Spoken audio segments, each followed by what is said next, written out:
शुभ सकाळ माझ्या मैत्रिणींनो, ओमसाई फार्ममध्ये तुमचं स्वागत आहे. चला तर मग आज सकाळी सकाळी लागले होते रानमेवा जमा करण्यासाठी, कारण की आज दीपावली पाडवा आहे आणि मी जाणार होते चांद्याला. तर आपल्याला सुतक असल्यामुळे आपण काही दिवाळी केलेली नाही आहे, त्यामुळं आपण आता दिवाळीला ओमसाई निकुता अगोदरच गेलेले होते मामांकडं आणि आज मी पण जाणार होते.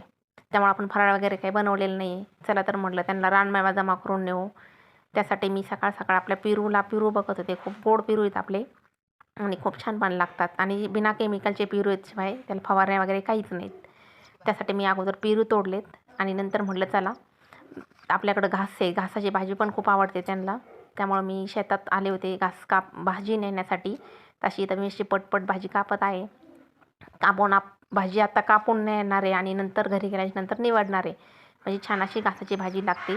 आणि नाहीतर दिवाळीच्या प्रेडमध्ये गोड खाऊन कंटाळा आलेला असतो, त्यामुळं असं चरचरीत काहीतरी तिखट खावं असं वाटतंय. त्यामुळं भाजी तर योग्यच आहे, त्यासाठी मी भाजी पण नेली. आणि इथं आता मी तुरीच्या शेंगा तोडत आहेत उकडून खाण्यासाठी. या तुरीलासुद्धा कुठं फवारा वगैरे काहीच नाही आहे.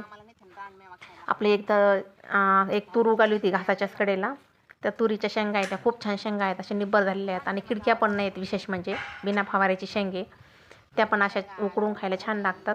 त्यासाठी मी शेंगा पण तोडत होते.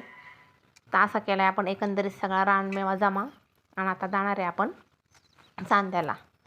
तर बघू त्यांना आवडतो का आपण नेलेला रानमेवा. आपला प्रयत्न तर आहे त्यांच्यासाठी नेण्याचा. तर सकाळी पटपट अशी मी आवरून घेतलं आहे. चला तर आता आपण बॅग भरू.